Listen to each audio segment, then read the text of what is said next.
Hey guys, good morning. আজি হ'ল 1 তাৰিখ 2025 তো হেপী নিউ ইয়াৰ সকলোলে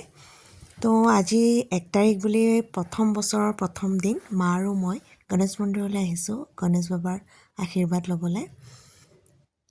তো আমাৰ এইটো গণেশগুৰি গণেশ মন্দিৰ ইমান দীঘল লাইন হৈছে চাওকচোন মায়ে লাইনতে থিয় হৈ আছে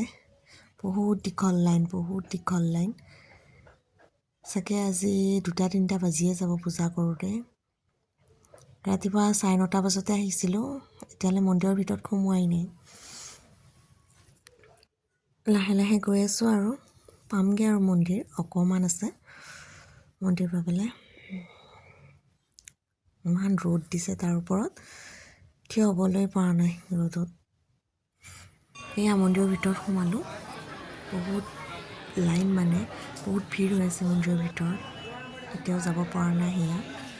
পূৰা লাইন ৰখাই থৈ দিছে যাবই পৰা নাই লাইনত ৰখি আছোঁ মন্দিৰৰ ভিতৰতো বহুত বেয়া ভিৰ হৈছে তাকে গৈ আছোঁ অলপকৈ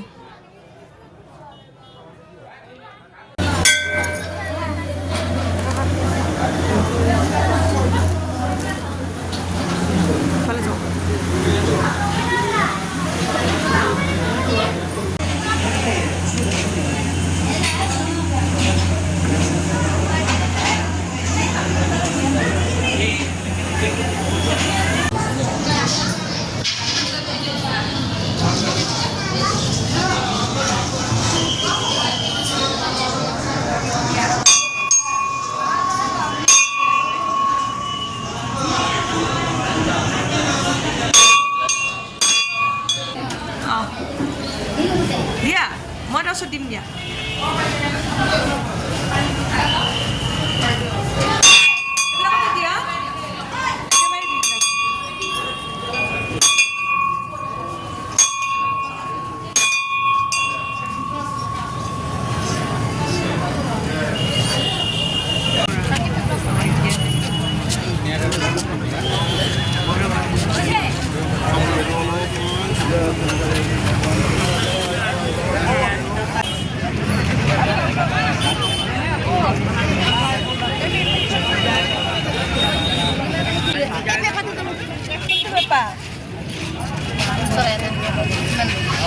ক'ত বা মানুহ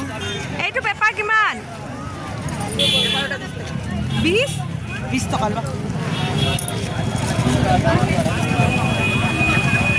মায়ে এটা পেপাৰ লৈ আছে বাৰ ছোৱালীজনীৰ কাৰণে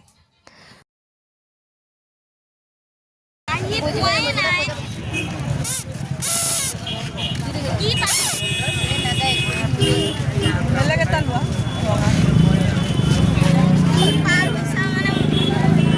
ভাল এটা পেপাৰ দিয়া হে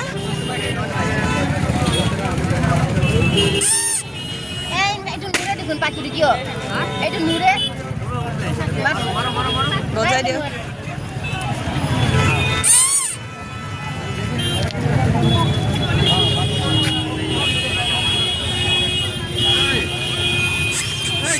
कितना 10 रुपए 20 रुपये বেছি কৈছা দিয়া কমাই লোৱা অলপমান মায়ে একদম বজোৱাত লাগি গৈছে এতিয়া যাওঁগৈ ঘৰলৈ তাৰপিছত মই আকৌ ফুৰিবলৈ যাম ঘৰত গৈ সেয়া মই ইয়াৰ ঘৰলৈ গৈ আকৌ ৰেডি হৈ এতিয়া ফুৰিবলৈ গৈ আছোঁ আজি মায়ঙৰ ফালে গৈ আছোঁ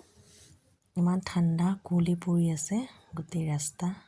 পূৰা ধোঁৱা হৈ আছে বহুত বেছি ঠাণ্ডা ৰ'দ দিছে যদিও গাত লগাই নাই ৰ'দ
ইয়াতে অলপমান ৰৈ কিনে আমি এতিয়া কিবা খাওঁ ৰেষ্টুৰেণ্টত, তাৰপিছত আকৌ ঘৰলৈ উভতি যাম। আজি 1 তাৰিখটো এনেকুৱাকৈ পাৰ কৰিলোঁ। আপোনালোকক কেনেকুৱা লাগিছে জনাব। আকৌ অন্য এটা ভিডিঅ'লৈ লগ পাম, তেতিয়ালৈ বাই বাই, টেক কেয়াৰ।